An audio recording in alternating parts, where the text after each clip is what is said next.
So the Smithsonian sees his letter, says yes. They send a man named Professor S.A. Jordan and a 40-man team. 40, right? On a letter and a few trinkets this guy sent them. They sent a high-ranking professor and 40 men. And these men were day laborers, workers, scientists, and engineers. The last one I thought was weird. Engineers. Why are you sending engineers for an archaeological discovery, right? Why would you send engineers, right? Well, I'll tell you why Well, at the end. okay. Fiduciary, man. These people are evil, man. They are evil. They're evil as like you have no get out, right? So, but actually this guy, Professor S.A. Jordan, is a good guy. Quasi good guy, right? So they go down there, right? So they meet up with, our guy, our hero, our man, G.E. Kincaid. Just like you, Okay. J.S. Noon. Just like me, Yeah, right. incredibly good-looking Joseph, right? Same, we're all the same, right? Sure, I'll roll with that. Roll with that, man. Uh, why not? So he gets him there, right? And so they now it's more than just a dude in a canoe. You understand? Like we gotta like this is a supply train, right? We're Right. talking donkeys, little barges, Yeah.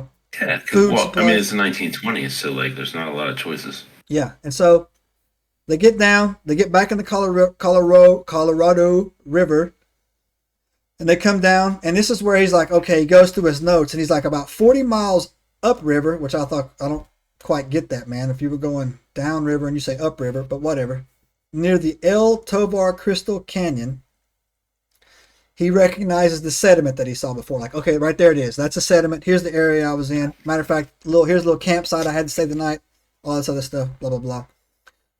Quickly find the steps. No problem, right? Quickly. And then supply train from then on out, man. They're unloading the barges. The donkeys are no good anymore. Supply trains up. I don't know what they did with those donkeys. They get up there. First thing they do is, and this is where I find it was odd. First thing they do, Jay, is they set up a kind of a modern day forward observation military style base, man, like a fob. They set up a little fob up there, and it's like they establish a watch. There's like a rotating watch. They're armed. I get the fact of being armed. Back then is probably. I mean, I'm armed now. You know what I'm saying? So Dude, yeah, let me just tell you, yeah. when I went to see our mutual friend, and the debacle that happened in the northeast corner of Arizona, Your sweatshop, your sweat lodge. there was at one point during the night Yeah, something pressed up against our tent. yeah. Woo. And so, oh, yes, sir. Yes, sir. I was awake for a second, and then I was like, nope, don't move, Jay. Just go back to sleep. Go back to sleep. And I did, and I woke up the next morning just fine, right? It was a skinwalker. So It was I didn't even think it was about a it. skinwalker. It was like a skunk or a badger or something. That's what I choose to believe. Maybe even a coyote. Yeah, I don't know. exactly. It was a Uh, skinwalker. anyway, our mutual friend had that dirty, hairy hand cannon, and I was kind of glad that he did because because at one point I did see cougar tracks too. Yeah. So there was a big cat in the area, and if you know anything about big cats in the high desert, they don't give a shit. They're gonna eat you if they're that hungry. They will end you. Yes, They will end you. and yeah, there's not a lot of fight back, and And those so, things don't even have to be that big to mess you up. and I hear some funny story. I like the. It's actually not funny, but I hear these people like, amazing. A man in California fights off a cougar with a pin. Yeah, Yeah, it wasn't that hungry. that was an adolescent, by the way. That was a 40-pound one. His mama Yeah, would have been dragging your ass up a right. tree. that, Wouldn't that, even have. that little pin ain't gonna do nothing for you, right? So, anyways, No. so they go in there, and this would actually have been, well, they probably killed everybody involved. So, other than the murder that took place at the end, this would have been an awesome adventure to be on because they methodically started mapping these caves, right? And they were lighting them, right? So they could see. So, obviously, when you go down there, man, it's like hella dark, right? And when they did, they came across a I'm using his words here when I say this. They came across a civilization, right?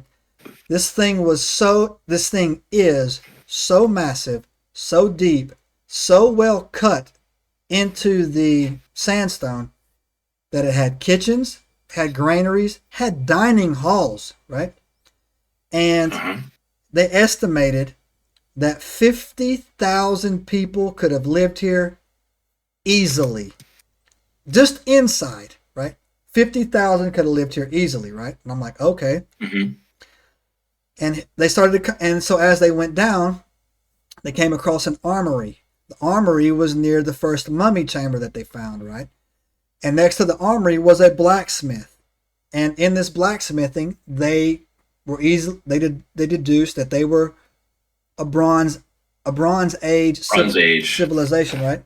Yo, but here's the kick. We weren't supposed to be doing Bronze Age at this time. We were still supposed to be jumping on woolly mammoths and, kitting them. Yeah, we were still Stone Age, like sharpening big hunks of rock into arrowheads and shit. Hunter-gatherers, for lack of a better word, right? But these people had agriculture, obviously a hierarchy, obviously an organization, obviously metalworking, obviously they had a burial rites type situation because they figured out, they went in and of course they opened up all the mummies. They were all men. And they said, okay, this must be the soldiers. That's why it was to the front. No kids, no women in here. Blase, blase. And as they go down, the writing on the wall, they're saying they're near like hieroglyphics. They're very similar to hieroglyphics. They come down and they kept noticing that all the remember we talked about the slime in the Japanese subway and how everything like it was the slime mold, it makes the paths, right? A network is a network. Yeah. And so they noticed turtles all the way down. Yeah, exactly. They noticed that these hallways and were cut all leading to a central location, right? Like all leading to a central location. They go down there. What do they find, Jay? They finds them the Buddha. There's a Buddha down there. There's a Tibetan style Buddha, which makes no sense in the context of ancient Egypt. None whatsoever, right? None. But to me, it even makes it weirder. I got notes too. Makes it weirder, right? You got notes? Got notes? I got notes too.